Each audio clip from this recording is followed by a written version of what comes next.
So, shout out guys sa napay mga trabaho di ano. O ampingin ninyo ang inyong trabaho.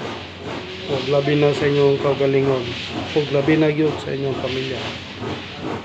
So, sa ako nga part, baguhay pa lang ko resign or awol sa akong trabaho kay dili sa ingon nga yung awol ko o yung resign walay rason tapi rason nga naman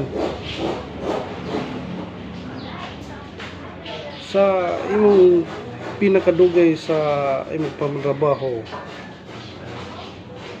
hantod karon nabay asenso. Noon depende sa tao, noon depende sa papaningkamot no sa atong katagsa-tagsa nga panimalay. So ang sakwa lang no, pahimang no o advice sa napay mga trabaho mo na importante igugmaan ninyo inyong trabaho kung napamay trabaho ug labi na sa inyong pamilya kay importante ang pamilya. Ako dili ta ingon nga walay pamilya, ako naman sa ko'y pamilya, pero